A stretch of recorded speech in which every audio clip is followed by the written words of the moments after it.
जय हिंद दोस्तों, स्वागत है आपका द मयंक रिपोर्ट चैनल पे। दोस्तों, फर्स्ट वीडियो जो है सेट 1 आप लोग देख चुके होंगे और उम्मीद है इम्पोर्टेंट टॉपिक जो इस बुक का है वो भी हम करा रहे हैं, तो वो भी आप देख चुके होंगे। इस वीडियो में हम सेट 2 लेकर के आए हैं, ठीक है। अब सेट 2 में जो ये थर्ड एडिशन का सेट 2 है, ये आपका ज्ञानधारा के तरफ से आया है। ये सब तो मतलब डेमो हम पहले ही दे चुके हैं। तो हमने आप लोग को बताया है कि बिहार दरोगा या बिहार से रिलेटेड कोई भी एग्जाम है तो इस चैनल पर उससे रिलेटेड अपडेट जो है मिलते रहेगा। तो यहाँ पर हम बिहार दरोगा को अभी फोकस कर रहे हैं। बिहार दरोगा का लेटेस्ट में जितना भी सेट मार्केट में उपलब्ध है, हम लगभग सबको कराने का प्रयास करेंगे। आप लोग भी सजेस्ट करिए कि किस सेट को करवाया जाए। तो अभी हम इसको पहले कंप्लीट करेंगे ज्ञानधारा का। ये ज्ञान बिंदु जीएस एकेडमी की तरफ से जो लॉन्च किया गया है। आज के इस वीडियो में इस 25 सेट में से आपका जो देख लीजिए, यहाँ पर नीचे जब हम करेंगे तो ये जो है बिहार पुलिस मद्य निषेध दरोगा एवं अनुमंडल अग्निशमन पदाधिकारी नियुक्ति मुख्य परीक्षा का हल प्रश्न पत्र 3/9/2023 का जो ये पेपर है, इसी को हम इस वीडियो में डिस्कस करेंगे।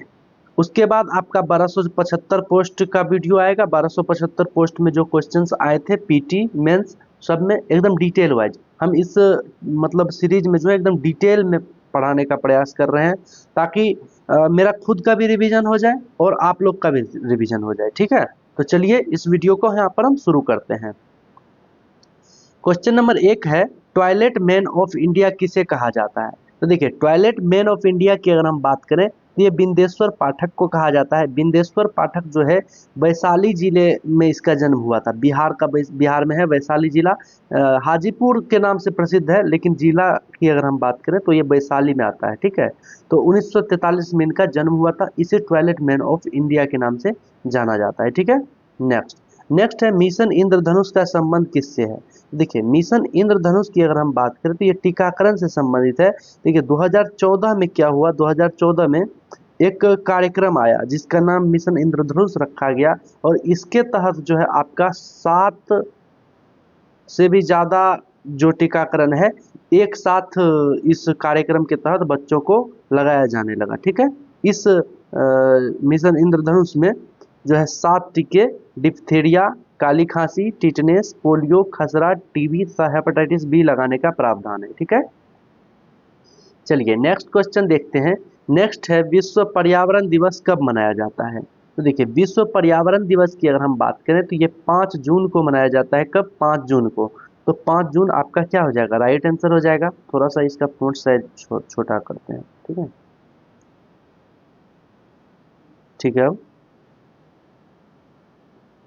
तो 5 जून हो गया राइट आंसर, ठीक है। नेक्स्ट, प्रथम पृथ्वी सम्मेलन कहाँ आयोजित किया गया था? तो देखिए, प्रथम पृथ्वी सम्मेलन जो है रियो डी जेनेरियो में आयोजित किया गया था, और रियो डी जेनेरियो में 1992 में प्रथम पृथ्वी सम्मेलन हुआ था। कब हुआ था? 1992 में, ठीक है। रियो डी जेनेरियो कहाँ पे है? तो ये ब्राजील में एक शहर है, उसी का नाम रियो डी जेनेरियो है, ठीक है। चलिए नेक्स्ट क्वेश्चन पे चलते हैं। नेक्स्ट क्वेश्चन है आपका 5 नंबर, 2026 में फीफा विश्व कप कहाँ आयोजित किया जाएगा? तो देखिए, फीफा विश्व कप की अगर हम बात करें तो ये आप यूएसए, कनाडा, मेक्सिको यानी 3 देशों में जो है आपका फीफा विश्व कप आयोजित किया जाएगा। ये ऑप्शन बिल्कुल सही है। नेक्स्ट, मस्तिष्क का सबसे बड़ा भाग कौन सा है? तो देखिए, मस्तिष्क का सबसे बड़ा भाग जो है सेरिब्रम है, और सेरिब्रम का अगर हम पोजीशन की बात करें तो ये अग्र मस्तिष्क का भाग है। अग्र मस्तिष्क, और अग्र मस्तिष्क को ही आप प्रमस्तिष्क भी सॉरी अग्र मस्तिष्क का भाग है, और सेरिब्रम को ही आपका दूसरा नाम की अगर बात करें तो प्रमस्तिष्क होता है। ये मतलब जो दिमाग होता है, मस्तिष्क होता है, उसका सबसे अगला भाग होता है, ठीक है। और सेरिबेलम की अगर हम बात करें तो ये पीछे वाला होता है, ठीक है, पीछे वाला यानी पश्च मस्तिष्क का भाग होता है। चलिए नेक्स्ट क्वेश्चन देखते हैं। देखिए, कई बार जो है ना आप लोग का एग्जाम में मस्तिष्क से रिलेटेड क्वेश्चन पूछा जाता है। तो मस्तिष्क से रिलेटेड क्वेश्चन अगर पूछा जाएगा तो उसमें यही पूछा जाएगा कि कौन सा मस्तिष्क जो है किस भाग का अंग है, ठीक है। तो ये चीज आप थोड़ा सा ध्यान रख लीजिएगा। लुसेंट में एकदम डिटेल में है, तो इस टॉपिक को जरूर क्लियर कर लीजिएगा ताकि आप लोग को जो है फायदा हो। अगर आप कमेंट बॉक्स में बोलिएगा तो हम भी आपका करवा देंगे। ठीक है, नेक्स्ट क्वेश्चन देखते हैं। मंत्रिपरिषद का आकार होता है। देखिए, मंत्रिपरिषद के आकार की हम बात करें तो लोकसभा का 15% होता है। कितना होता है? लोकसभा का 15%। यह प्रावधान जो है 91वां संविधान संशोधन जो है 2003 में यह लाया गया था। देखिए, संविधान संशोधन से प्रश्न जो है आपका बिहार दरोगा का फेवरेट टॉपिक है, तो संविधान संशोधन आप जो है एक बार देख लीजिएगा। ठीक है, तो संविधान संशोधन एक बार अपना आप में देख लीजिएगा तो आप लोग फायदेमंद में रहिएगा। ठीक है, नेक्स्ट क्वेश्चन, डीआरडीओ द्वारा विकसित लक्ष्य क्या है? तो डीआरडीओ द्वारा विकसित लक्ष्य जो है, लक्ष्य एक चालक रहित विमान है। चालक रहित विमान राइट आंसर हो जाएगा। ठीक है, चलिए देखिए, जो भी इम्पोर्टेंट फैक्ट है वो हम आपको बताते चलेंगे। ऐसे तो बहुत सारे फैक्ट है, जीके का अंत नहीं है, जीके का अंत नहीं है, ये आप सबों को भी पता होगा। अगर पढ़ते रह जाइएगा तो भी आपको जिंदगी भर में खत्म नहीं होगा, क्योंकि आप पढ़ने वाले एक हैं। ठीक है, एक आदमी आप पढ़ रहे हैं जीके, और लिखने वाले जो है हजारों हैं। तो इसलिए जीके का जो जीके है वो अंत नहीं हो सकता है। इसलिए जो भी इम्पोर्टेंट टॉपिक है, इम्पोर्टेंट चीज़ें हैं, वो आप अपने दिमाग में रखिए ताकि आप लोग जो है सरलतम ढंग से सिलेक्शन ले पाए। ठीक है, नेक्स्ट क्वेश्चन, बिहार की सबसे बड़ी ऑक्सबो झील है। तो देखिए, बिहार की सबसे बड़ी ऑक्सबो झील की अगर हम बात करें तो ये कांवर झील है। देखिए, हमको थोड़ा सा एक्सपीरियंस है इसलिए हम बता रहे हैं, क्योंकि हमने एनटीपीसी भी निकाला है, उसके बाद बिहार एसआई भी निकाला है जिसमें कि हम मेरिट से बाहर हो गए थे, और अभी फिलहाल हम रेलवे में कार्यरत हैं। तो इसलिए जो है हम आप लोग को एक सटीक ढंग से जो मेरा एक्सपीरियंस है उसके आधार पर हम आप लोग को बताते हैं। तो इसलिए हम ये भी बोलते हैं कि चैनल पर आप बने रहिए ताकि आप लोग को जो है एक सुनिश्चित फायदा हो पाए। ठीक है, नेक्स्ट नेक्स्ट क्वेश्चन है, लेक्टोमीटर किस सिद्धांत पर कार्य करता है? देखिए, लेक्टोमीटर की अगर हम बात करें तो ये आपका आर्किमिडीज के सिद्धांत पर कार्य करता है। किसके सिद्धांत पर? आर्किमिडीज। अब आर्किमिडीज का सिद्धांत क्या है? तो देखिए, आर्किमिडीज का सिद्धांत यही है कि किसी वस्तु को जब द्रव में डुबाया जाता है तो वो उतना ही, मतलब हर वस्तु वो अपने घनत्व के अनुसार जो है पानी को ऊपर करता है, यानी कि जितना वजन अंदर गया है उतना पानी वो बाहर करेगा। यही आर्किमिडीज का सिद्धांत है, और लेक्टोमीटर इसी सिद्धांत पर कार्य करता है। तो लेक्टोमीटर में क्या होता है कि जिस दूध में क्रीम ज़्यादा रहता है तो उसका घनत्व उतना ही ज़्यादा रहता है। तो लेक्टोमीटर को जब उसमें डुबाया जाता है तो लेक्टोमीटर का जो स्केल है वो उस इस मतलब पैरामीटर को दर्शा देता है कि इसका इसमें जो है इतना घनत्व है। तो जिसका जितना घनत्व रहेगा उतना वो दूध अच्छा है, और उतना ही उस दूध में क्रीम ज़्यादा है। तो इसी सिद्धांत पर जो है लेक्टोमीटर कार्य करता है। ठीक है, चलिए नेक्स्ट क्वेश्चन देखते हैं, निम्नलिखित में से किस राज्य से होकर कर्क रेखा गुजरती है? तो देखिए, कर्क रेखा की अगर हम बात करें तो कर्क रेखा आपका मध्य प्रदेश से होकर गुजरती है। बाकी पंजाब हो गया, महाराष्ट्र हो गया, असम हो गया, इस सब से होकर नहीं गुजरती है। इसको याद रखने का एक ट्रिक है, मित्र पग गमछा झार। ठीक है, और एक ठो और ट्रिक है, गरम छाछ पी तृप्ति मिलेगी, जो कि ट्रिक आपका ज्ञान बिंदु सर के द्वारा ही दिया गया है। तो ये भी आप ध्यान रख सकते हैं, गरम छाछ पी तृप्ति मिलेगी। ये एक सिस्टमेटिक ढंग से आपको जो है सीरियल वाइज मिल जाएगा कि कौन सा राज्य जो है पहले आता है और कौन सा उसके बाद, कौन सा उसके बाद। लेकिन अगर इससे याद नहीं होता है तो आप मित्र पर गमछा झार से भी याद कर सकते हैं। चलिए नेक्स्ट क्वेश्चन देखते हैं, बूढ़ी गंडक। बूढ़ी गंडक किसकी सहायक नदी है? तो बूढ़ी गंडक की अगर हम बात करें तो ये गंगा की सहायक नदी है। गंगा जो है आपका जब भागीरथी नदी देवप्रयाग में अलकनंदा से मिलती है तो वहाँ पर जो है, चूंकि दोनों एक बड़ी नदी है, यानी कि भागीरथी भी बड़ी नदी है और अलकनंदा भी बड़ी नदी है। तो जब दो बड़ी नदी एक ये मिलन स्थल पर मिलती है तो किसी एक का नाम से वो आगे नहीं बढ़ती है और नया नाम वहाँ पे दिया जाता है। तो यहाँ से जो है देवप्रयाग से इस नदी का नाम, इस दोनों नदी के मिलान बिंदु से इस दोनों नदी का एकत्रित नाम गंगा रखा गया है। ठीक है, तो गंगा, ये चीज आप ध्यान रखिएगा, गंगा। तो गंगा वहां से निकलती है। तो गंगा कहाँ से निकलती है? तो खास करके आंसर, अगर रियल आंसर की बात करें तो ये देवप्रयाग से निकलती है। लेकिन अगर आपको लोकल एग्जाम दे रहे हैं, जैसे कि ग्रुप डी दे रहे हैं, एमटीएस दे रहे हैं, एलडीसी दे रहे हैं, तो इन सब में जो है क्वेश्चन डायरेक्ट पूछा जाता है गंगा कहाँ से निकलती है, तो आप डायरेक्ट वहां पर टिक मारिएगा गंगोत्री। गंगा कहाँ से निकलता है? गंगोत्री। लेकिन ओरिजिनल में ये देवप्रयाग से निकलता है। ठीक है, चलिए नेक्स्ट क्वेश्चन हम देखते हैं। नेक्स्ट क्वेश्चन आपका है, नेक्स्ट है नर्मदा नदी कहाँ से निकलती है। तो देखिए नर्मदा नदी की अगर हम बात करें तो नर्मदा नदी अमरकंटक से निकलती है। अमरकंटक से निकलने वाली और भी नदी है, जैसे कि आप सोन नदी की बात करें तो सोन नदी भी जो आपका है अमरकंटक से निकलती है। सोन नदी किसकी सहायक नदी है, तो सोन नदी जो है आपका गंगा की सहायक नदी है, और ये गंगा में पटना के हाजीपुर के पास गंगा में मिलती है। तो ये चीज आप ध्यान रखिएगा। चलिए नेक्स्ट क्वेश्चन देखते हैं। बंगाल की दीवानी अधिकार अंग्रेजों को मिली। तो देखिए बंगाल की दीवानी अधिकार की अगर बात करें तो अंग्रेजों को यह इलाहाबाद की संधि के दौरान मिली। इलाहाबाद की जब संधि हुई, इलाहाबाद की संधि, तो इसके बाद जो है अंग्रेजों को बंगाल का दीवानी अधिकार मिल गया। दीवानी अधिकार किसको कहा जाता है, तो दीवानी अधिकार रुपया पैसा का जो भी मामला होता है वो दीवानी अधिकार के अंतर्गत आता है। और जो लड़ाई झगड़ा का जो भी काम है, जैसे कि आपका किसी पर केस हो गया, किसी से झगड़ा हो गया, उसको सुलझाना है तो उसको बोलते हैं फौजदारी। तो फौजदारी जो है आपका बंगाल के नवाब के पास रह गया और दीवानी जो है वो अंग्रेजों के पास चल गया। तो कब, इलाहाबाद की संधि के द्वारा। देखिए इलाहाबाद की संधि कब हुई थी, तो 12 अगस्त 1765 को हुआ था। कब, 12 अगस्त 1765 को। किसके किसके बीच, तो शाह आलम द्वितीय और अंग्रेज गवर्नर क्लाइव के बीच हुआ था। ठीक है, तो ये चीज आप ध्यान रखिएगा। इलाहाबाद का प्रथम संधि कब हुआ था, तो इलाहाबाद का प्रथम संधि जो है आपका 12 अगस्त 1765 को शाह आलम द्वितीय और क्लाइव के बीच। ठीक है, तो ये चीज ध्यान रखिएगा। और दूसरा संधि की अगर बात करें तो ये 16 अगस्त 1765 को हुआ था। तो ये भी चीज ध्यान रखिएगा। इसमें अवध का नवाब जो था सुजाउद्दौला और क्लाइव के बीच हुआ था। ठीक है, चलिए नेक्स्ट क्वेश्चन देखते हैं। नेक्स्ट क्वेश्चन है आपका, चुनाव आयोग का उल्लेख किस अनुच्छेद में है। तो देखिए चुनाव आयोग की हम अगर बात करें तो चुनाव आयोग का जो जिक्र है ये अनुच्छेद 324 में है। अनुच्छेद 324 में चुनाव आयोग का जिक्र है और यह भाग 15 के अंतर्गत आता है। भाग 15 संविधान में जो भाग है आपका 22 भाग, उसमें से 15वां भाग जो है ये चुनाव आयोग से संबंधित है। तो ये चीज आपको ध्यान रखना है। ठीक है, चलिए नेक्स्ट क्वेश्चन देखते हैं। नेक्स्ट है, राज्य सूची के विषय पर संसद कब कानून बनाती है। तो देखिए राज्य सूची के विषय पर संसद तभी कानून बना सकती है जब राज्यसभा द्वारा 2/3 बहुमत से पारित प्रस्ताव हो जाए।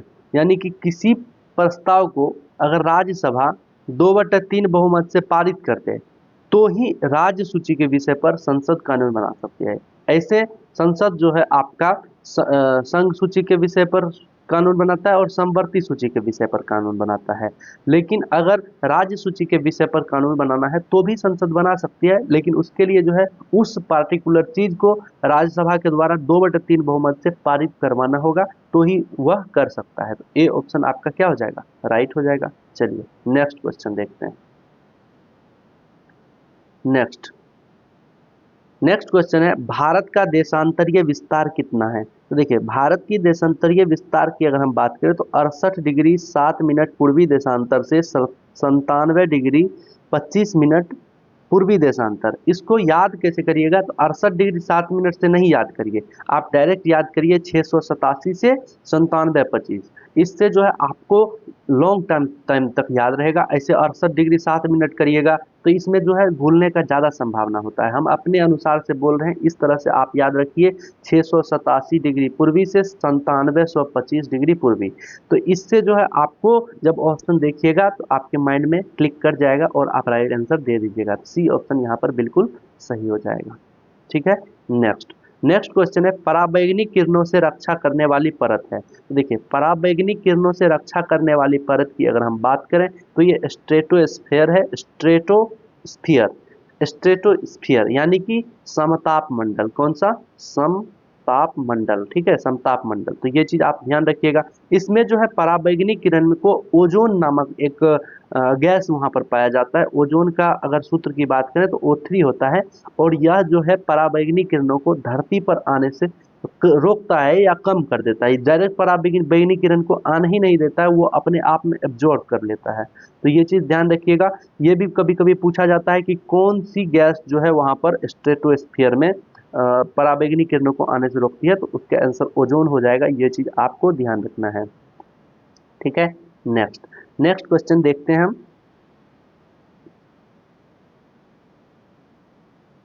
नेक्स्ट क्वेश्चन यहाँ पर है, देखिए सीता माता की जयंती कब मनाई जाती है। देखिए कभी कभी क्वेश्चन में ये भी पूछा जाता है कि सीता माता की जन्मभूमि कहाँ है, तो सीतामढ़ी नाम का एक जगह है बिहार में। ये चीज आप ध्यान रखिएगा, क्योंकि बिहार का एग्जाम आप देते हैं तो बिहार से रिलेटेड क्वेश्चन कभी कभी पूछा जाता है। तो सीता माता का जन्म स्थान अगर पूछे तो सीतामढ़ी मारिएगा। और यहाँ पर सीता माता की जयंती कब मनाई जाती है, तो यहाँ पर बैसाख माह के शुक्ल पक्ष की नवमी को। किस तिथि को? नवमी तिथि। नवमी मतलब 9 होता है, और नवमी तिथि को शुक्ल पक्ष में बैसाख माह में मनाया जाता है। तो कभी कभी जब आप पढ़ते हैं नॉर्मली तो आपको लगता है इस टाइप का क्वेश्चन नहीं पूछा जाएगा, लेकिन इस टाइप का कभी कभी क्वेश्चन पूछा जाता है। तो ये चीज़ ध्यान रखना है, याद करने वाला फैक्ट है, तो ये चीज़ आप याद रख लीजिएगा। ठीक है, चलिए नेक्स्ट क्वेश्चन देखते हैं। नेक्स्ट है, सर्वाधिक ऊंचाई पर स्थित बादल क्या कहलाता है। तो देखिए सर्वाधिक ऊंचाई पर स्थित बादल को अगर हम नाम दें तो पक्षाप बादल कहते हैं।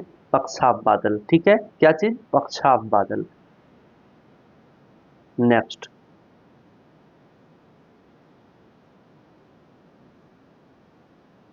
नेक्स्ट क्वेश्चन देखते हैं 21। 21 में किस ग्रह को नीला ग्रह कहा जाता है। तो देखिए नीला ग्रह की अगर हम बात करें तो नीला ग्रह नेपच्यून को कहा जाता है। नेपच्यून का हिंदी नाम को की अगर हम बात करें तो वरुण नाम से ये फेमस है। आप लोग भी वरुण नाम से इसको जानते होंगे, और इसी को जो है नीला ग्रह कहा जाता है। देखिए नेपच्यून पे जो है मीथेन गैस की अधिकता है। किस गैस की? मीथेन गैस की। इसी कारण से जो है मीथेन जो है लाल प्रकाश को अब एब्जॉर्ब कर लेता है। देखिए प्रकाश जो है तीन प्रकार के होते हैं। एक है द्वितीयक प्रकाश की अगर हम बात करें, प्राथमिक प्रकाश की बात करें तो एक होता है लाल, दूसरा होता है नीला, और तीसरा होता है कौन सा? हरा। ठीक है, तो ये लाल प्रकाश को जो है एब्जॉर्ब कर देता है, और इसी कारण से जो है ये नीला रंग का दिखाई देने वाला प्रतीत होता है, क्योंकि नीला रंग को ये एब्जॉर्ब नहीं कर पाता है, नीला रंग को ये रिफ्लेक्ट कर देता है। ठीक है, तो इसलिए इसे जो है नीला ग्रह कहा जाता है। अब कई बार क्वेश्चन ये भी पूछा जाता है कि मंगल ग्रह को लाल ग्रह क्यों कहा जाता है। तो ये कमेंट बॉक्स में आप आंसर बताइए। चलिए नेक्स्ट क्वेश्चन देखते हैं, किसने गति के नियमों का प्रतिपादन किया। तो देखिए गति का नियम जो है न्यूटन ने प्रतिपादित किया। गति के कितने नियम है? तो गति के 3 नियम है। न्यूटन के गति का प्रथम नियम, द्वितीय नियम और तृतीय नियम। तो ये न्यूटन साहब जो थे वो दिए थे। प्रथम गति नियम में जो है आपका क्या है, कोई भी चीज अगर स्थिर अवस्था में है तो वो स्थिर में ही रहेगा, और अगर गतिशील अवस्था में है तो गतिशील में ही रहेगा, जब तक कि उन पर कोई बाह्य असंतुलित बल कार्य ना करे। यानी कि ये जड़त्व के नियम से संबंधित है। प्रथम नियम से जड़त्व का भी फार्मूला आता है। उसके बाद द्वितीय नियम जो है संवेग संरक्षण के सिद्धांत पर आधारित है, यानी कि संवेग में परिवर्तन उन पर लगाए गए बल के समानुपाती होता है, यह द्वितीय नियम है। और तृतीय नियम की अगर हम बात करें तो प्रत्येक वस्तु एक दूसरे अगर दूसरे वस्तु पर कोई बल लगाता है तो अपोजिशन में उधर से भी उल्टा बल प्रतीत होता है, उल्टा बल लगाया जाता है। तो ये न्यूटन की गति का तृतीय नियम है। तो न्यूटन की गति के तृतीय नियम से कई बार यह भी पूछा जाता है कि रॉकेट जो उड़ता है वो किस गति नियम पर कार्य करता है। तो न्यूटन की गति के तृतीय नियम पे। ठीक है, तो यहाँ पर आंसर ए हो जाएगा। चलिए नेक्स्ट क्वेश्चन देखते हैं हम। नेक्स्ट क्वेश्चन है,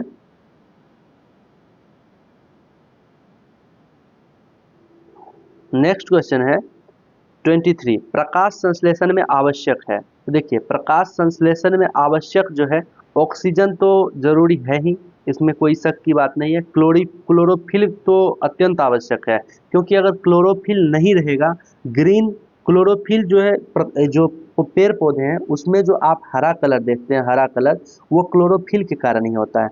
और हरा कलर जो क्लोरोफिल के कारण होता है वो हरित लवक में पाया जाता है। ठीक है, हरित लवक में। और हरित लवक ही एक ऐसा चीज है जहां पर जो है आपका प्रकाश संश्लेषण की प्रक्रिया को अंजाम दिया जाता है। तो ये हो गया, ये हो गया, तब इसको इसको तो होना ही पड़ेगा क्लोरेला।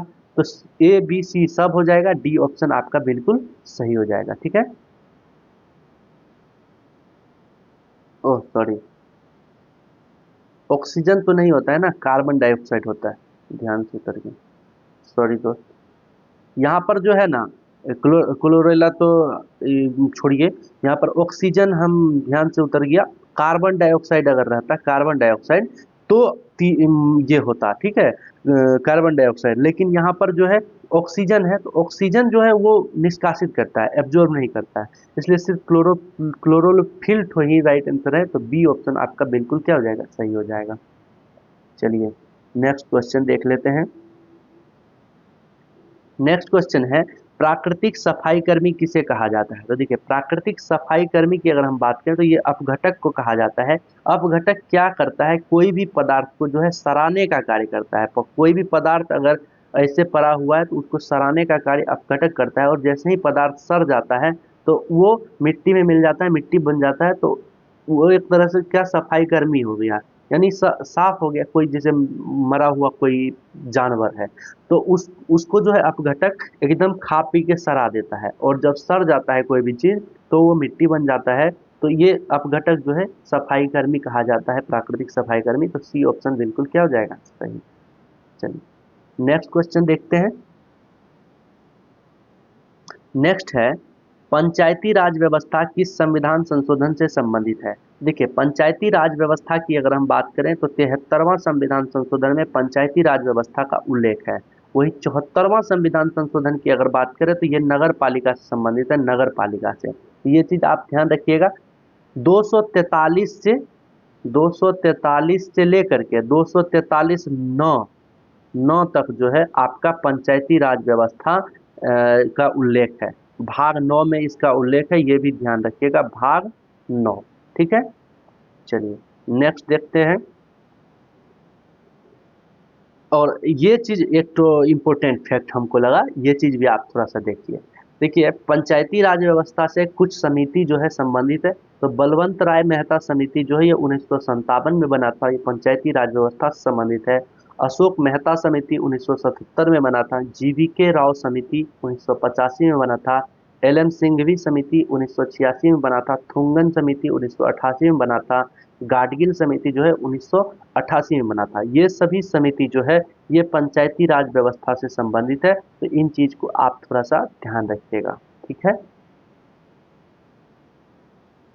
नेक्स्ट नेक्स्ट देखते हैं, 44वां संविधान संशोधन द्वारा हटाया गया मौलिक अधिकार कौन सा है? तो देखिए, 44वां संविधान संशोधन जो है एक संविधान में संशोधन है। इसके तहत जो है आपका कौन सा अधिकार को संविधान से हटाया गया, ये चीज पूछ रहा है। तो ये देखिए, आपका इसमें जो है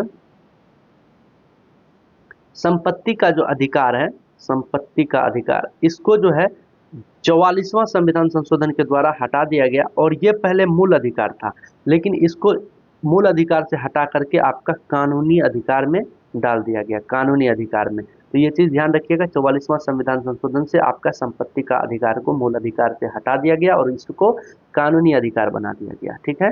चलिए नेक्स्ट क्वेश्चन देखते हैं। बर्फ क्या है?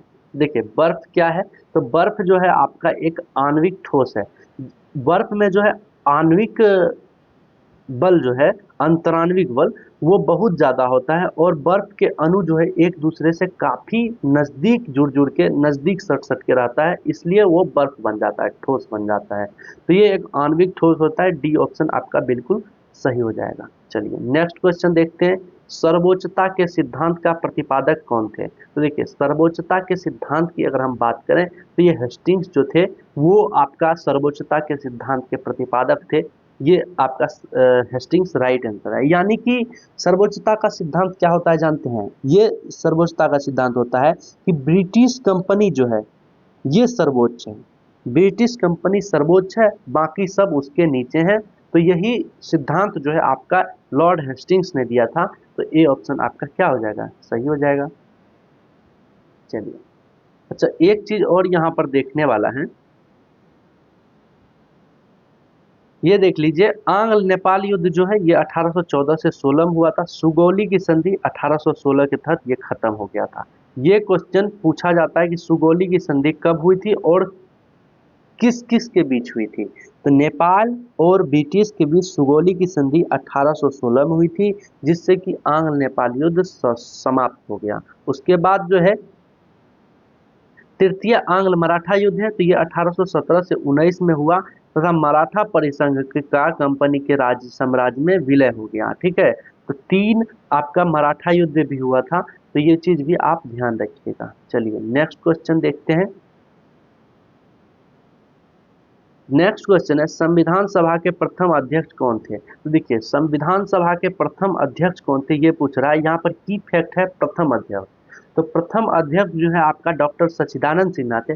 इसमें आपका अस्थाई अस्थाई का जिक्र नहीं किया गया है, इसलिए जो भी आदमी आपका वहां पर संविधान सभा में अध्यक्ष बने थे, चाहे वो अस्थाई हो, 1 दिन के लिए हो कि 2 दिन के लिए हो, इससे मतलब नहीं है, लेकिन वो अध्यक्ष बने थे, तो इसलिए डॉक्टर सच्चिदानंद सिन्हा राइट आंसर हो जाएगा। बहुत सारे लोग जब एग्जाम दिए थे तो राजेंद्र प्रसाद मार के आए थे, तो वो गलत है। राजेंद्र प्रसाद जो है आपका द्वितीय अध्यक्ष थे। अगर यहाँ पर अस्थाई या अस्थाई शब्द का जिक्र होता तब राजेंद्र प्रसाद या सच्चिदानंद सिन्हा पार्टिकुलर होता, लेकिन अगर सिर्फ अध्यक्ष की बात कर रहा है तो डॉक्टर सच्चिदानंद सिन्हा के अलावा कोई नहीं होंगे। बी ऑप्शन बिल्कुल राइट है। अब देखिए डॉक्टर सच्चिदानंद सिन्हा भी जो है बिहार से थे।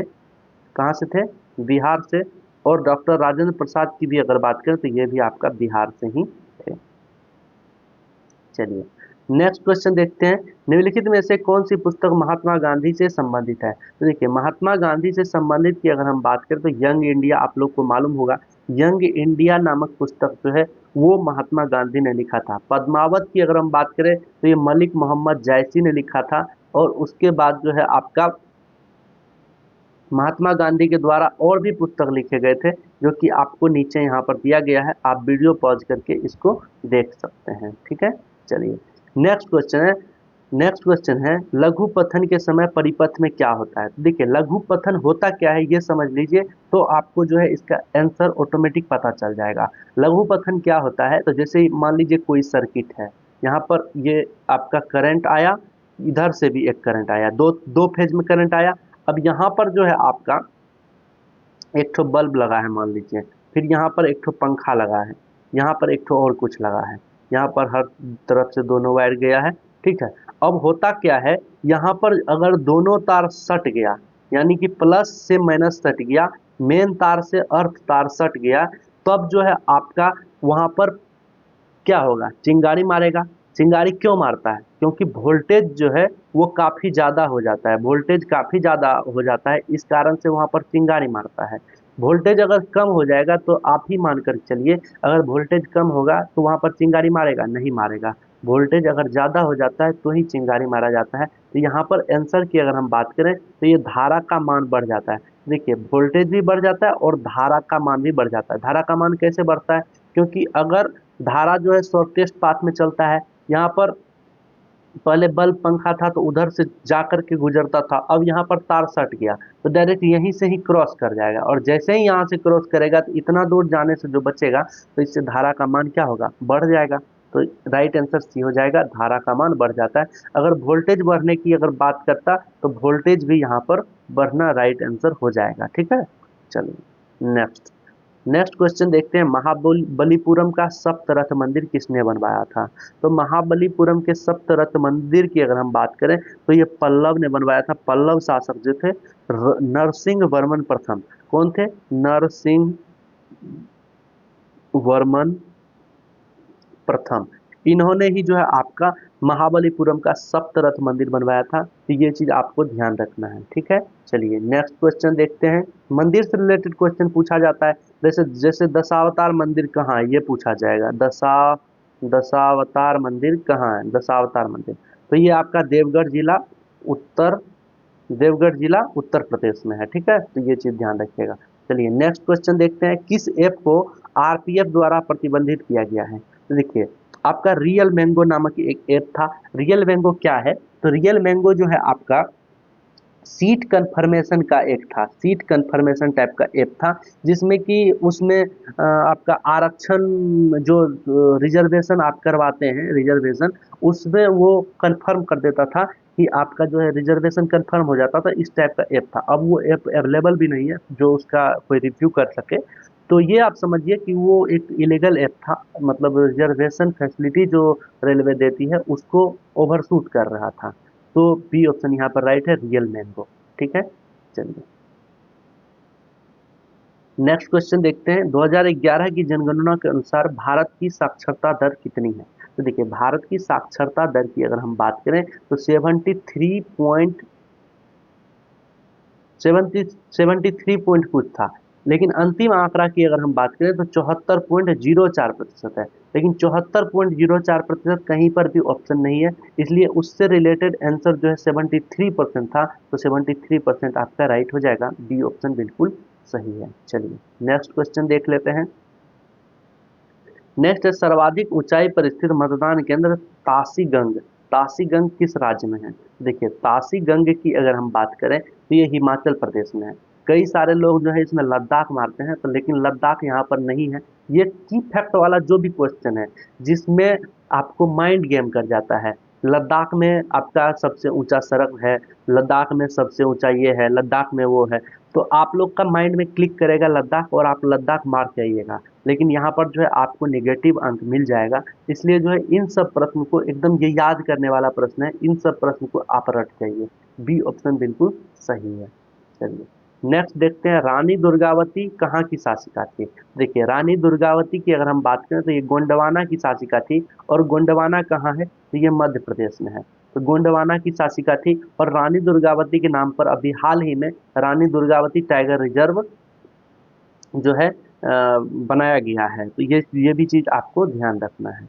चलिए नेक्स्ट क्वेश्चन देख लेते हैं। नेक्स्ट है, निम्नलिखित में से कौन सा रोग बैक्टीरिया जनित है? तो देखिए बैक्टीरिया जनित रोग की अगर हम बात करें तो ये आपका टाइफाइड हो जाएगा, बाकी ये हेपेटाइटिस, चेचक, खसरा, ये सब वायरस जनित रोग है। क्या है? वायरस जनित रोग। लेकिन टाइफाइड की अगर हम बात करें तो ये बैक्टीरिया जनित रोग है। बैक्टीरिया को हिंदी में जीवाणु कहते हैं, ठीक है, और एक होता है विषाणु। तो ये तीन जो है, बाकी ये विषाणु जनित रोग है, लेकिन टाइफाइड जो है आपका जीवाणु जनित रोग है। चलिए नेक्स्ट क्वेश्चन देख लेते हैं। नेक्स्ट क्वेश्चन है, पाटलिपुत्र के संस्थापक कौन थे? तो देखिए पाटलिपुत्र के संस्थापक की अगर हम बात करें तो हल्का क्वेश्चन है, उदाइन। उदाइन पाटलिपुत्र के संस्थापक थे। उदाइन जो है हर्यक वंश का शासक था। किस वंश का? हर्यक वंश का, ठीक है। चलिए नेक्स्ट क्वेश्चन देख लेते हैं। नेक्स्ट है, ग्लूकोज का सूत्र क्या है? ग्लूकोज का सूत्र, तो ग्लूकोज का सूत्र जो है आपका क्या होता है? C12H22O11। क्या होता है? C12H22O11। सॉरी, ये क्या क्या हमको हो जा रहा है? C6H, ये शायद चीनी का होता है ना, C12H22O11 चीनी का होता है, ये चीनी का होता है। ध्यान से उतर गया है दोस्त, थोड़ा सा आप अगर आप कंफर्म है तो कमेंट बॉक्स में थोड़ा बताइएगा। यहाँ पर ग्लूकोज का जो है C6H12O6 होता है। हमेशा सभी क्वेश्चन आपको दिमाग में ही रहे, ये मतलब जायज़ नहीं है। कोई भी उतना भी टैलेंटेड हम नहीं हैं जो टोटल क्वेश्चन हमारे माइंड में ही रहे।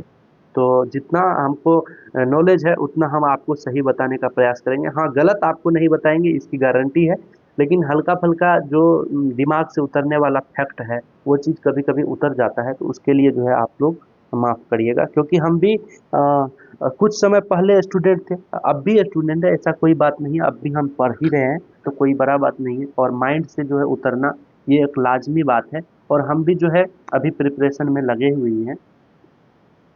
चलिए नेक्स्ट क्वेश्चन देख लेते हैं, ठीक है। नेक्स्ट क्वेश्चन है, कोठारी आयोग का संबंध किससे है? तो देखिए कोठारी आयोग की अगर हम बात करें तो ये शिक्षा से संबंधित आयोग है।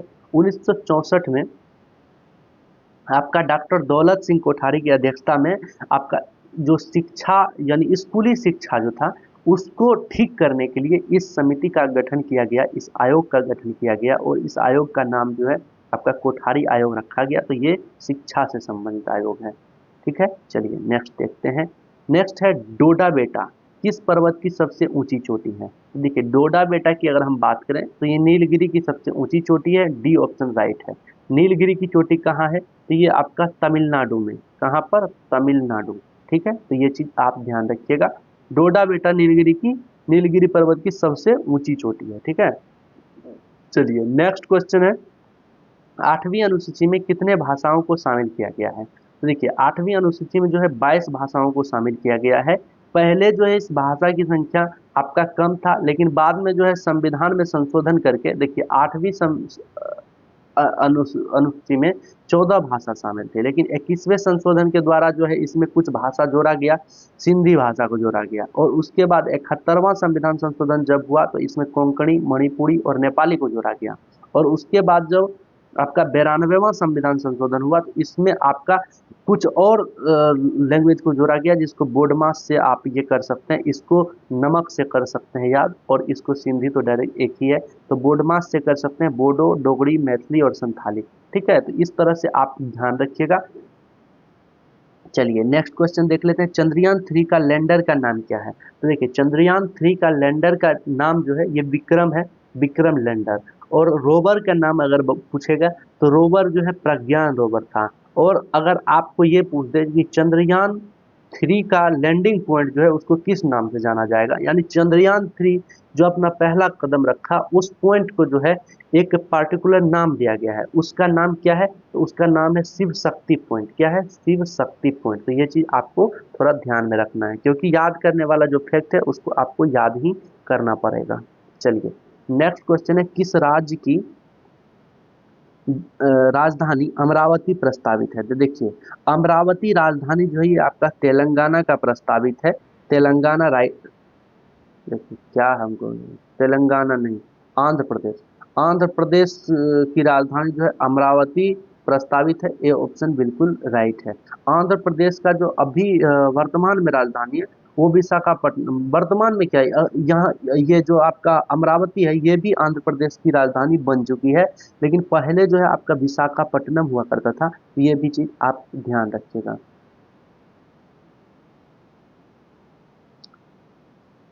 चलिए नेक्स्ट है, एकल आवृत्ति वाले ध्वनि को क्या कहते हैं? तो एकल आवृत्ति वाले ध्वनि को जो है आपको टोन कहा जाता है, टोन। ठीक है, एकल आवृत्ति वाले ध्वनि को क्या कहा जाता है? तो टोन कहा जाता है। चलिए नेक्स्ट क्वेश्चन देख लेते हैं, निम्नलिखित में से कौन मानव हार्मोन नहीं है? देखिए इंसुलिन जो है आपका मानव हार्मोन है, एस्ट्रोजन जो है एक मानव हार्मोन है, कैल्सिटोनिन भी एक मानव हार्मोन है, लेकिन ये साइटोकाइनिन जो है ये आपका पादप हार्मोन है। तो ये आपका डी ऑप्शन जो है बिल्कुल राइट हो जाएगा, डी राइट है। चलिए नेक्स्ट क्वेश्चन देख लेते हैं। देखिए आपका हार्मोन से रिलेटेड क्वेश्चन जो है एग्जाम में पूछा जाता है, अगर आप कमेंट बॉक्स में कहेंगे तो हम आपको उसका शॉर्ट ट्रिक के माध्यम से हार्मोन आप लोग को पढ़ा देंगे। हार्मोन तुरंत आप लोग को याद हो जाएगा, कोई वो भारी बात नहीं है। चलिए 47 नंबर क्वेश्चन, सिंधु घाटी सभ्यता के निम्नलिखित स्थलों में से किस में बृहत स्नानागार पाया जाता है? तो बृहत स्नानागार की अगर हम बात करें तो ये मोहनजोदड़ो में पाया जाता है, मोहनजोदड़ो राइट आंसर होगा। इसको याद अगर रखने की बात करें तो देखिए स्नानागार, बृहत स्नानागार का बात कर रहा है। और सिंधु घाटी सभ्यता के अगर स्थलों का नाम देखिएगा तो उसमें एक ही व्यक्ति का नाम है। देखिए स्नानागार किसके लिए प्रयुक्त होगा, देखिए रिलेट करके हम याद करवा रहे हैं, थोड़ा मतलब इस चीज को रियलिस्टिक में नहीं लीजिएगा। देखिए नहाने का जो है स्नानागार वो किसको यूज होगा? आदमी को यूज होगा, आदमी ही तो स्नान करेगा। तो जो आदमी है उसको यूज करना है, तो आदमी वाला एक ही स्पेस है, एक ही जगह है, मोहन, मोहनजोदड़ो। तो मोहन क्या करेगा? स्नान करेगा। तो बी ऑप्शन बिल्कुल राइट है। चलिए नेक्स्ट क्वेश्चन देख लेते हैं, कनिष्क को हराने वाला चीनी जनरल कौन था? तो कनिष्क को हराने वाला चीनी जनरल पांचाओ था, डी ऑप्शन बिल्कुल सही है, पांचाओ राइट आंसर है। बजरंग पुनिया का संबंध, बजरंग पुनिया का संबंध किस खेल से है? देखिए बजरंग पुनिया जो है आपका कुश्ती से संबंधित है, कुश्ती से संबंधित खिलाड़ी हैं। बाकी ये भी एक बार देख लेते हैं, इंपॉर्टेंट है बहुत ज़्यादा, तो इसको देख लेना उचित है। पीवी सिंधु जो है बैडमिंटन से संबंधित, दीपिका कुमारी जो है तीरंदाजी से, हिमा दास जो है ढींग एक्सप्रेस के नाम से जाना जाता है, धावक है, साइना नेहवाल बैडमिंटन, दीपा कर्माकर जिम्नास्टिक, रवि कुमार दहिया कुश्ती, Bhavina Patel para table tennis, Manu Bhaker निशानेबाजी और मीराबाई चानू भरोत्तोलन। एक तलवारबाजी जो गेम है उसमें एक आंटी जी फेमस है, कुछ तो नाम है, भवानी देवी शायद है। तो ये चीज़ अगर हम सही बोल रहे हैं तो ठीक है, ध्यान रख लीजिएगा। और अगर गलत बोल रहे हैं, अगर किसी को राइट आंसर आ रहा है तो वो आप कमेंट बॉक्स में बोल दीजिएगा। हालांकि भवानी देवी ही है राइट आंसर है। ठीक है, चलिए नेक्स्ट क्वेश्चन देख लेते हैं। नेक्स्ट है, कृत्रिम कृत्रिम पारिस्थितिकी तंत्र का उदाहरण है। कृत्रिम पारिस्थितिकी तंत्र का उदाहरण है। ये आपका खेत जो है ये कृत्रिम पारिस्थितिकी तंत्र का उदाहरण है। ठीक है, चलिए नेक्स्ट देख लेते हैं। तूतीकोरिन बंदरगाह किस राज्य में स्थित है? तो देखिए तूतीकोरिन बंदरगाह की अगर हम बात करें तो ये तमिलनाडु राज्य में स्थित है। सी ऑप्शन बिल्कुल सही है, तमिलनाडु। ठीक है, अच्छा एक क्वेश्चन हम पूछते हैं, पारादीप बंदरगाह कहाँ पर है? पारादीप, ये क्वेश्चन आप लोग को आपका कमेंट बॉक्स में आप लोग को जवाब देना है। चलिए नेक्स्ट है, फॉरवर्ड ब्लॉक की स्थापना किसने किया था? देखिए फॉरवर्ड ब्लॉक की स्थापना की अगर हम बात करें तो ये सुभाष चंद्र बोस ने किया था। जब आप लोग का त्रिपुरी अधिवेशन जब ये छोड़ के गए थे, उसके बाद जो है आपका फॉरवर्ड ब्लॉक की स्थापना किया गया था। ठीक है, अब देखिए पारादीप बंदरगाह जो है ये आपका ओडिशा में स्थित है। ओडिशा राइट आंसर है। ठीक है, चलिए नेक्स्ट नेक्स्ट क्वेश्चन देख लेते हैं। उत्प्रेरक का कार्य क्या है? तो देखिए उत्प्रेरक एक शब्द है। उत्प्रेरक क्या करता है? अभिक्रिया की गति को बढ़ा देता है या फिर अभिक्रिया की गति को घटा देता है, यही उत्प्रेरक का कार्य है। ए और सी दोनों राइट है। सॉरी, ये तो नहीं, नियत थोड़ी रखता है, नियत रखेगा तो उत्प्रेरक मिलाएगा क्यों? अभिक्रिया की दर को बढ़ा देता है और अभिक्रिया की दर को घटा देता है, यानी कि ए और डी बिल्कुल सही राइट आंसर है। चलिए नेक्स्ट क्वेश्चन देख लेते हैं, साइमन कमीशन का विरोध क्यों हुआ? देखिए साइमन कमीशन का विरोध क्यों हुआ था? क्योंकि इसमें एक भी भारतीय शामिल नहीं था। एक भी भारतीय मतलब एक भी भारतीय शामिल नहीं था। इस समिति की अगर हम बात करें तो ये 1927 में नियुक्त हुआ था। इसमें 7 सदस्य शामिल थे। ठीक है, 7 सदस्य, लेकिन इसमें जो है आपका एक भी भारतीय शामिल नहीं था, इसीलिए इसका पुरजोर विरोध हुआ था। ठीक है, चलिए नेक्स्ट क्वेश्चन, 1946 के नौसैनिक विद्रोह का नायक कौन था? देखिए नौसैनिक विद्रोह का नायक की अगर हम बात करें तो एम एस खां था। एम एस खां। और इस नौसैनिक विद्रोह को दबाने की अगर हम बात करें तो इसको जो है आपका कौन दबाया था? तो नौसैनिक विद्रोह को आपका जवाहरलाल नेहरू, महात्मा गांधी, ये सब मिलकर के नौसैनिक विद्रोह को दबाने का काम किया था। नौसैनिक विद्रोह क्या है? तो एक आपका तलवार नाम का एक एच, देखिए यहाँ पर है HMIS तलवार, इस नाम का जो है एक जहाज था, नौसैनिक जहाज, और उससे जो है बहुत सारा व्यक्ति जो है बम्बई में जा रहा था। तो उसमें जो है आप लोग का कुछ हड़ताल टाइप का किया, और तो उसमें जो है गोलीबारी बारूद हुआ ब्रिटिशर्स से। तो उसमें जो आपका थोड़ा सा इस ध्यान में आ नहीं रहा है।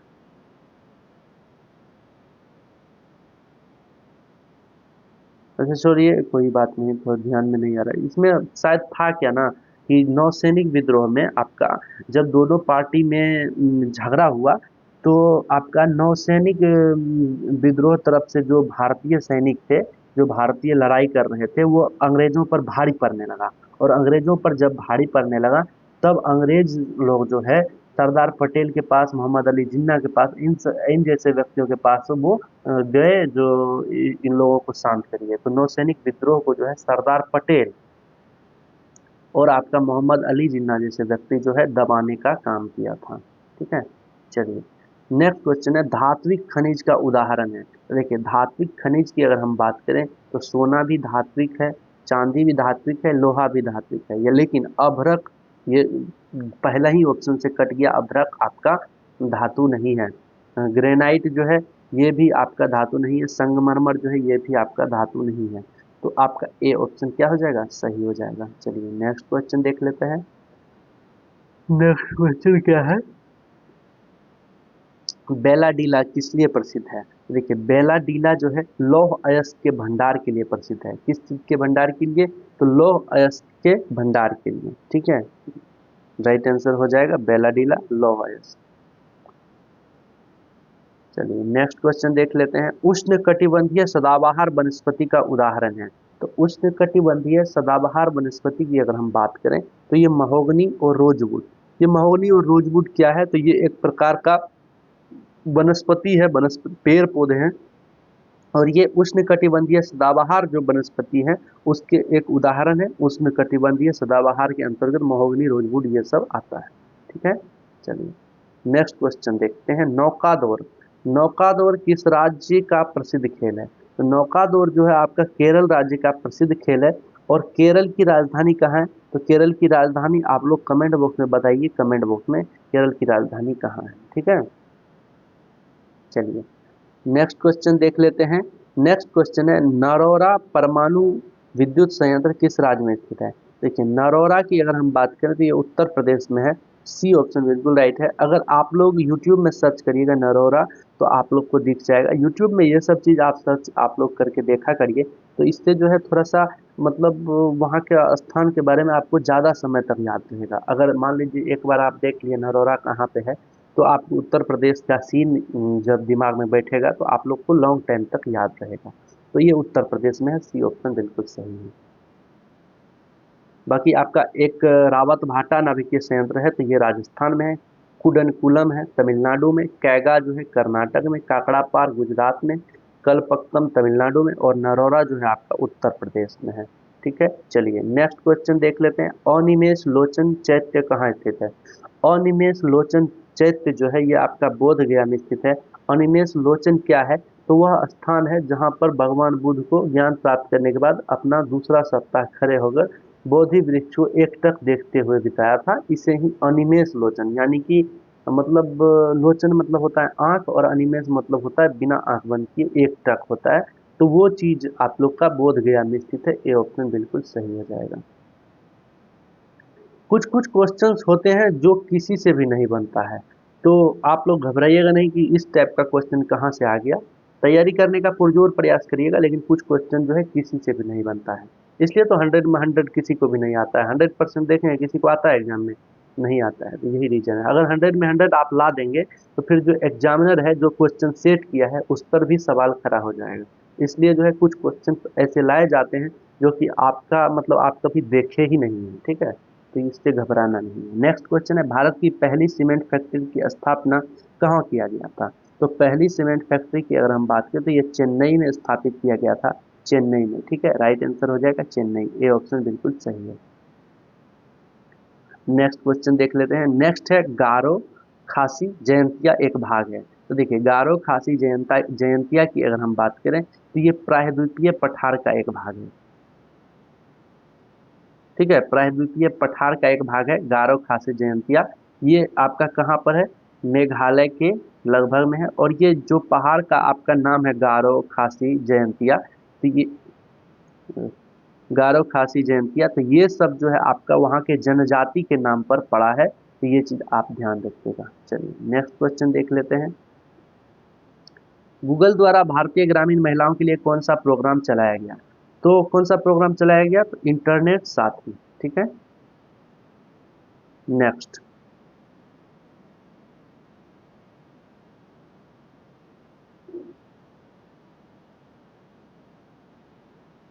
नेक्स्ट क्वेश्चन है निम्नलिखित विद्रोह को क्रम में सजाइए। एक है अहमदाबाद आंदोलन, दूसरा है चंपारण सत्याग्रह, तीसरा है खेरा सत्याग्रह। देख लीजिए आपका चंपारण सत्याग्रह की अगर हम बात करें तो ये 1917 में हुआ था, बिहार से रिलेटेड आंदोलन था। उसके बाद अहमदाबाद मिल मजदूर की अगर हम बात करें तो ये 1918 में हुआ था। ठीक है, और उसके बाद खेरा सत्याग्रह जो है आपका ये फरवरी मार्च में हुआ था, फरवरी मार्च में। और खेरा विद्रोह जो है आपका 1918 में ही हुआ था ये, लेकिन आपका मार्च जून में हुआ था। तो आप लोग अगर यहाँ पर देखेंगे तो सी ऑप्शन बिल्कुल राइट आंसर निकल के आ जाएगा। 1917 पहले आता है, उसके बाद फरवरी 1918 और उसके बाद मार्च 1918। ठीक है, चलिए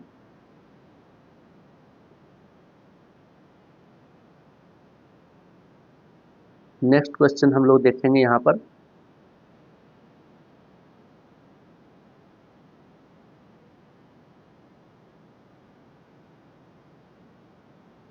मैथ और रीजनिंग का क्वेश्चन हम इसलिए स्किप कर रहे हैं क्योंकि मैथ और रीजनिंग जो है आपको बनाना पड़ेगा, क्योंकि मेरे पास तो पहला बात ये है कि पेन टैब है नहीं, ज़्यादा अच्छा अक्षर नहीं बन पा रहा है, तो इसलिए हम पूरा मैथ को जो है सोल्व नहीं कर पाएंगे, इसलिए थोड़ा सा माफ़ी चाहेंगे। और जितना भी जीके जीएस के प्रश्न है उसमें डिटेल में हम कमी नहीं होने देंगे। डिटेल जितना भी हमको मालूम रहेगा हम आपको बताते हुए चलेंगे, तो इसके लिए टेंशन फ्री रहिएगा। मैथ का जो भी क्वेश्चन है वो आप लोग जो बुक खरीदे ही होंगे, बुक खरीदना भी चाहिए। जो उतना मेहनत करके सर बुक लॉन्च किए हैं तो उनको भी कुछ फ़ायदा होना चाहिए, तो बुक तो खरीद ही लीजिए। उसमें से जो है मैथ बनाने का प्रयास करिए, सॉल्यूशन दिया हुआ है, कुछ भी प्रॉब्लम हो तो आप हमको कमेंट बॉक्स में पूछिए, हम मैथ का भी सॉल्यूशन देने का प्रयास करेंगे, ठीक है। विधान परिषद का सदस्य बनने हेतु न्यूनतम उम्र कितनी होनी चाहिए? तो देखिए, विधान परिषद का सदस्य बनने के लिए न्यूनतम उम्र की अगर हम बात करें तो ये 30 वर्ष होना चाहिए, ठीक है, विधान परिषद का, ठीक है। और विधानसभा की अगर हम बात करें, देखिए विधानसभा की अगर हम बात करें, विधानसभा, तो ये आपका 25 वर्ष होना चाहिए। और अगर पंचायत चुनाव की अगर हम बात करें तो ये 21 वर्ष होना चाहिए। और अगर क्या बोलते हैं राज्यसभा सदस्य की अगर हम बात करें तो ये 35, सॉरी राष्ट्रपति की अगर हम बात करें तो ये 35 वर्ष होना, ठीक है। तो इस तरह से जो है कुछ चीज़ें हैं, ये चीज़ आपको ध्यान में रखना है। यहाँ पर है ना, देखिए राज्यपाल, उपराज्यपाल, राष्ट्रपति, उपराष्ट्रपति हेतु जो है 35 ईयर, पंचायत चुनाव के लिए 21 वर्ष, लोकसभा सदस्यता के लिए 25 वर्ष, राज्यसभा सदस्यता के लिए 30 वर्ष, ठीक है। नेक्स्ट क्वेश्चन देखते हैं।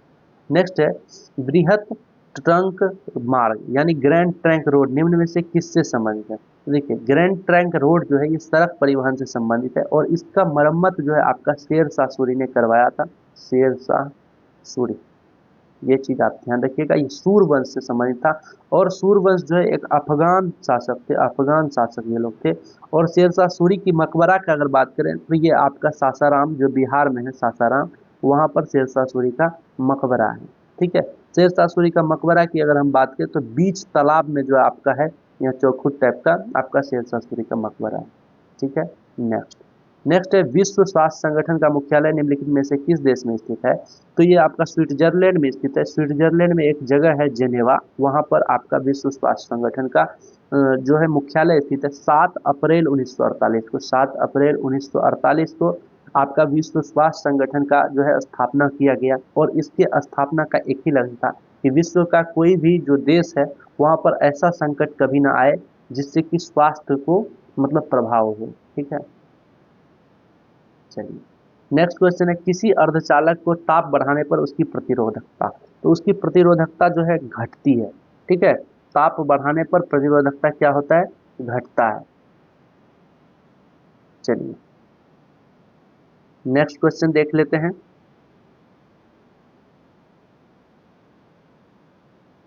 नेक्स्ट है, ओडोमीटर एक उपकरण है जिसके द्वारा मापन किया जाता है। तो देखिए ओडोमीटर जो है ये दूरी मापने के लिए होता है। जब आप गाड़ी चलाते हैं तो गाड़ी में, पुराना गाड़ी में, अब तो डिजिटल मीटर आ गया है, लेकिन पुराना गाड़ी में ऐसे गोल करके आगे में देखते होइएगा, यहाँ पर एक आपका किलोमीटर नपाते रहता है, तो वही ओडोमीटर है, ठीक है। ओडोमीटर, डी ऑप्शन आपका क्या हो जाएगा? सही हो जाएगा। चलिए नेक्स्ट देख लेते हैं। अलकनंदा तथा भागीरथी नदी कहाँ आकर मिलती है? तो देखिए अलकनंदा और भागीरथी नदी जो है आपका देवप्रयाग में आकर मिलती है। कुछ देर पहले हमने आप लोग को बताया। क्योंकि ये अलकनंदा और भागीरथी नदी का जो वॉल्यूम है वो लगभग लगभग सेम है, इसलिए नियम क्या है कि जब कोई नदी, आपका दो नदी आकर के मिलती है किसी प्रयाग के पास, तो जिस नदी का आकार बड़ा रहेगा वो नाम से वो आगे बढ़ जाएगा और ये जो है उसका सहायक नदी बन जाएगा। लेकिन अलकनंदा और भागीरथी के केस में क्या हुआ कि इसका भी वॉल्यूम सेम है और इसका भी वॉल्यूम सेम है, तो यहाँ पर जो है किसी एक नदी को आगे नहीं बढ़ाया गया और यहाँ पर देवप्रयाग से जो है एक नया नदी नाम दिया गया और इस नदी का नाम जो है आपका गंगा रखा गया, ठीक है। तो यहाँ पर जो है गंगा निर्माण होता है। तो यही था 100 क्वेश्चन। उम्मीद करते हैं वीडियो पसंद आया होगा। इस तरह से जो है हम टोटल टॉपिक को क्लियर करते हुए चलेंगे, टोटल सेट को क्लियर करते हुए चलेंगे। दूसरा भी जो बुक है जो कि आपका अदर पब्लिकेशन का है, तो वो भी हम सॉल्व कराने का प्रयास करेंगे जितना हो पाएगा एग्जाम तक। तो आप इस चैनल पर बने रहिएगा, जो भी इम्पोर्टेंट फैक्ट होगा उसको भी हम अलग से, मतलब बिहार दरोगा के लिए आप टेंशन फ्री हो जाइए, बिहार दरोगा के लिए तैयारी एकदम पुरजोर ढंग से किया जाएगा। मिलते हैं किसी और वीडियो में, तब तक के लिए जय हिंद, धन्यवाद।